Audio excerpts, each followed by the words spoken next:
किरण, मी याच्यावरती बोलू इच्छिते बेटा. किती तुम्ही लहान आहात मोठे आहात मला माहीत नाही, पण बोलते. कसे आहे, जे तुम्ही सांगितलं ते अगदी बरोबर आहे. पैशासाठी सगळा चाललेला खेळ असतो बाहेर.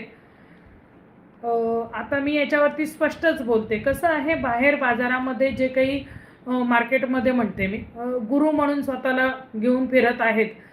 त्यांनी कोणत्या गुरूंकडनं उपासना किती केलेल्या आहेत, किती त्यांनी ग्रंथ वाचलेले आहेत, कुठल्या मंत्राचं त्यांना ज्ञान आहे, जे मंत्र देतात ते मंत्र बीजाक्षरी आहेत का, त्यांनी ते स्वतः किती केलेले आहेत, अशा कोणत्या उपासना ते त्यांच्या शिष्यांकडनं करवून घेतात, ह्याचे सगळे प्रश्न अनुत्तरित आहेत. आणि याच्यावरती एकच मार्ग आहे. जसं तुला आता प्रश्न पडलाय, तू बोलून दाखवला, असा प्रश्न अनेकांच्या मनात आहेत, पण भीतीपायी लोक बोलतच नाही. भीती कसली? शास्त्रात सांगितलेलं आहे, जर का तुम्हाला तिथून मार्ग मिळत नसेल तर तात्काळ गुरु बदलावा, योग्य व्यक्ती शोधावी आणि योग्य व्यक्तीकडनं गुरु अनुग्रह घेऊन आपला पुढील मार्ग चालावा. आणि जिथे पैसे देऊन गुरुमंत्र दिला जातो, मग तुम्ही गुरूंना विकतच घेताय की? मग ते गुरु कसले तुमचे? ते पोटभरी आहेत. असे गुरु काय कामाचे जे पैसे घेऊन तुम्हाला मंत्र देत आहेत? बघा, साधी सिंपल गोष्ट आहे. आपण पैसे देऊन एखादी वस्तू घेतली की त्या वस्तूवरती आपला मालकी हक्क तयार होतो की नाही? मग तुम्ही गुरुमंत्र त्यांच्याकडनं विकत घेताय म्हणल्यानंतर ते तुम्ही जे सांगाल तसंच त्यांनी वागलं पाहिजे. बरोबर आहे की नाही? माझं काही चुकत असेल तर सांगा तुम्ही मला. मुळामध्ये गुरु आणि सद्गुरु याच्यामध्ये काहीतरी फरक आहे.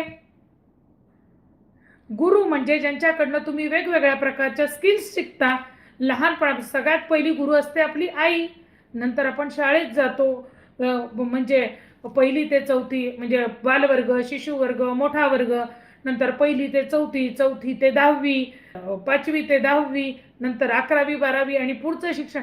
वेगवेगळ्या प्रकारचे गुरु. आपण कोणाकडे क्लास लावतो, एखादी वेगळी कला शिकतो, काही गायन असेल, नाट्य असेल, काय वेगवेगळ्या प्रकारच्या कला शिकतो. हे सगळे तुमचे झाले त्या क्षेत्रातले गुरु. आणि सद्गुरू म्हणजे काय?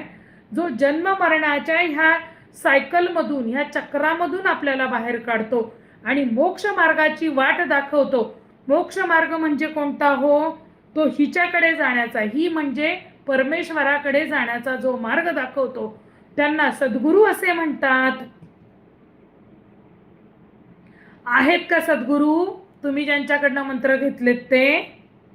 तात्काळ त्यांचा त्याग कर. ज्यांच्याकडे पैसे आहेत त्यांना जवळ करतात ना, तात्काळ त्याग कर आणि योग्य गुरु बघून गुरुमंत्र घेऊन पुन्हा नव्याने आयुष्याचा ट्रॅव्हल सुरू कर.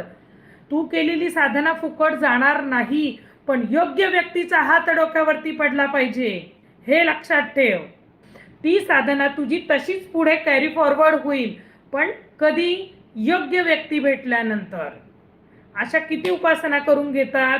येऊन बघा जरा, माझ्या शिष्यांना विचारा किती आम्ही उपासना करून घेतो वर्षातनं.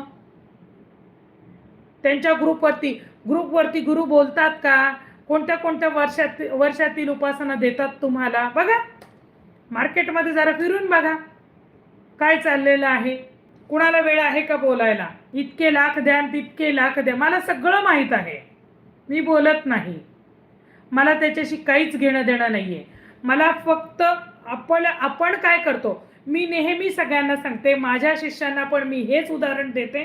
आपल्या ताटात काय पडलेलं आहे ते बघावं.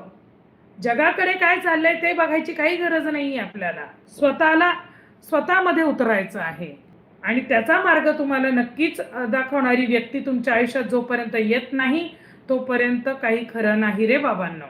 त्यामुळे वेळेत सावध व्हा.